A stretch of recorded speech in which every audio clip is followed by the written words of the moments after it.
ये पाकिस्तान का सबसे बड़ा सियाती मरकज़ नारान है। नारान को सियाहों की जन्नत भी कहा जाता है। इस वीडियो में हम बात करेंगे कि आप कब कैसे नारान जा सकते हैं, कौन से पॉइंट हैं जिनके रास्ते नारान से अलहदा होते हैं, कौन सा टाइम सूटेबल है इस बेल्ट को विज़िट करने के लिए। तो इस सारी चीज़ों पे बात करेंगे। आपसे गुजारिश है अगर चैनल को सब्सक्राइब नहीं किया प्लीज़ कर लें ताकि इस तरह की वीडियो आपको मिलती रहें। जब भी शुमाली इलाकों में जाता हूँ मेरी कोशिश होती है कि मैं कैंपिंग करता हूँ। उसका फ़ायदा ये होता है कि आप किसी ख़ास जगह के बाउंड नहीं होते। आज भी मैंने नारान निकल के रात के वक्त कैंपिंग की। मुझे जो जगह अच्छी, सिक्योर और सेफ लगती है मैं कैंपिंग कर लेता हूँ। इसका फ़ायदा ये होता है कि जब सीज़न में नारान जाम होता है, ट्रैफिक वगैरह होती है, तो लोगों को होटल से निकलते हुए और वापस होटल जाते हुए 4-4, 5-5 घंटे लग जाते हैं। इस केस में आप इन चीज़ों से बच सकते हैं। अगर आपके पास कैंपिंग की सहूलत है तो आपको करनी चाहिए। बाकी सुबह में उठा हूँ तो बाहर के मंजर कुछ इस तरह के थे। अब सुबह सुबह लोगों को यहाँ तक आते हुए भी टाइम लगता है। एक तो शहरों के लोग जल्दी उठते नहीं हैं और जो व्यू होता है सुबह का जिसमें बिल्कुल सुकून होता है, लोग कम होते हैं, वो मिस कर जाते हैं। तो अभी सुबह सुबह यहाँ पे राफ्टिंग वगैरह हो रही है। कुछ लोग जो इस साइड पे रुकते हैं तो वो अर्ली मॉर्निंग जो 8 से 9 बजे, यानी यहाँ पे 8 से 9 बजे भी आपको सूरज नज़र नहीं आता। तो लोग राफ्टिंग वगैरह कर रहे हैं लेकिन ठंड है, मुझे नहीं लगता ये टाइम सूटेबल है। आप 12-1-2 बजे के बाद करें तो वो आपको सूट करता है। नारान में राफ्टिंग के अलावा आप एक और स्पोर्ट कर सकते हैं जो जहाज़ में बैठ के नारान के ऊपर आप इसका चक्कर लगा सकते हैं, इसके एरियल व्यू ले सकते हैं। एक फ्लाइंग क्लब बना है जो कुछ पेशावर के एरोनॉटिकल इंजीनियर्स ने मिल के एक देसी टाइप एयरक्राफ्ट तैयार किया है। वो इसमें आपको सैर करवाते हैं और एक चक्कर के इस वक्त 9,000 रुपया लेते हैं। मुझे ये किसी भी तरह से सेव नहीं लगा। हालांकि ये अपनी फील्ड में एक्सपर्ट होंगे, ये काफ़ी कॉन्फिडेंस भी हैं। मैंने इनसे बात करने की कोशिश की कि आपके यहाँ जो सेफ्टी मेजर्स हैं वो क्या हैं, एनओसी कौन देता है, आप कितने एक्सपर्ट हैं। तो खैर कोई रीज़नेबल आंसर नहीं मिला।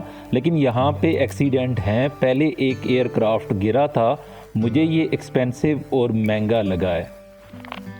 ये भाई छलियाँ बेच के नारान में कितने पैसे कमा लेते हैं एक दिन में, और इससे आपको आइडिया होगा कि यहाँ कितने लोग आते हैं और कितना ट्रैफिक रहता है। आप कितने तोड़े एक दिन में निकाल देते हैं? तकरीबन 2-3 तोड़े निकाल। और एक तोड़े में बचत कितनी होती है? 2500-2000 एक तोड़े में। तो आपको कितना 2500 7,500 बच जाता है। 6-7 हज़ार।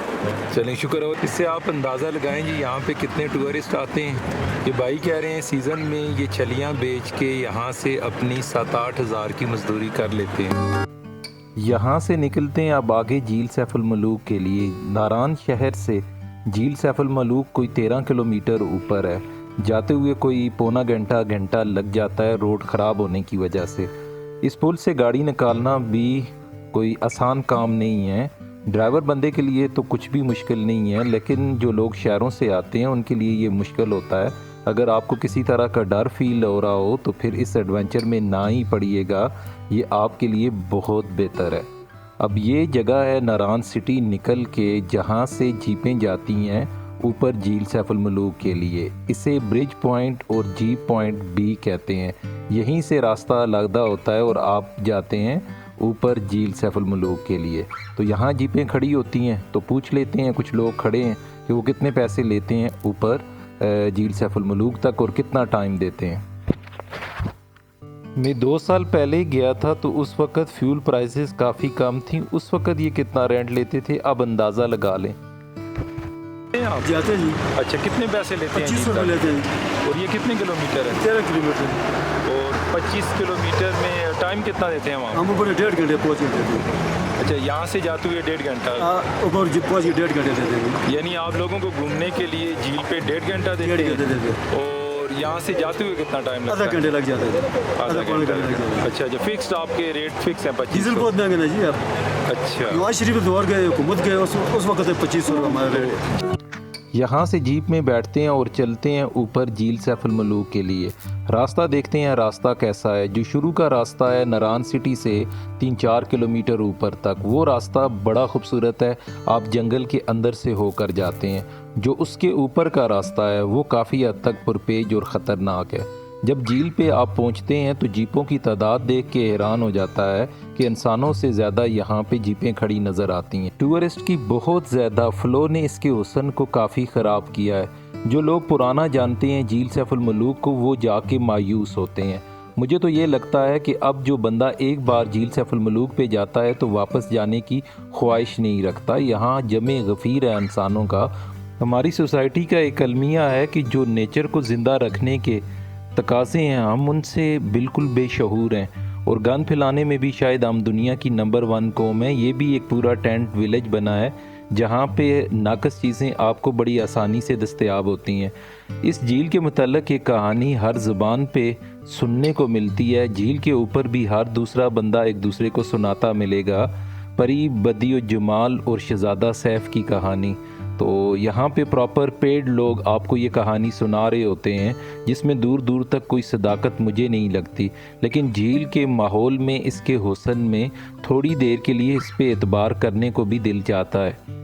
झील सैफ अल मलूक से वापसी करते हैं नारान शहर के लिए। शाम होने लगी है। मैं आपको इस वीडियो में बताऊंगा कि नारान शहर में आप किस तरह मुनासिब तरीके से अकोमोडेट हो सकते हैं और आगे किन किन जगह का प्लान बना सकते हैं अगर आप 3-4 दिन लेके गए हैं। नारान यहाँ का सबसे बड़ा तजारती और सियाहती मरकज़ भी है और इसे सियाहों की जन्नत भी कहा जाता है। और ये काफ़ी कमर्शियल हो गया, अब पहले वाला नारान नहीं है। जब इसके बाज़ारों में आप घूम रहे होते हैं तो बिल्कुल आपको मरी के माल रोड का गुमा होता है। यहाँ पे हर तरह की मॉडरेशन है, हर तरह के होटल हैं, हर तरह का फूड चेन आपको मिलता है। बाज़ार में भी आपको बेपनाह रश मिलेगा। मुझे इस चीज़ की समझ नहीं आई कि जो लोग शहर की रश से तंग हुए होते हैं, वो रिलैक्स होने के लिए, सुकून के लिए, कुदरत देखने के लिए शिमाली इलाकों का रुख करते हैं, तो फिर बाज़ारों के अंदर उसी तरीके से घूम रहे होते हैं जहां से जान छुड़ा के गए होते हैं। अगर नारान में आप हैं तो बाज़ार में देखने के लिए कोई इतना ख़ास नहीं है। जैसे ही नारान का बाज़ार आप क्रॉस करके उसके बाहर जाते हैं बाबू सर टॉप की साइड पे, तो आगे जो इतनी वाइड वैली है वो आपको इस तरह वेलकम करती है कि पूरी नेचर से भरी हुई है। आप दरिया की रवानगी यहाँ कदरे स्लो है, दरिया के बहुत नज़दीक ना जाएं, लेकिन इस साइड पे आप काफ़ी इंटरटेन हो सकते हैं। ये काफ़ी अच्छी जगह है कैंपिंग के लिए, कुकिंग के लिए, बारबेक्यू के लिए। तो मुझे ये लगता है कि अगर आप नारान शहर में हैं तो आप कोशिश करें कि आगे निकलने की।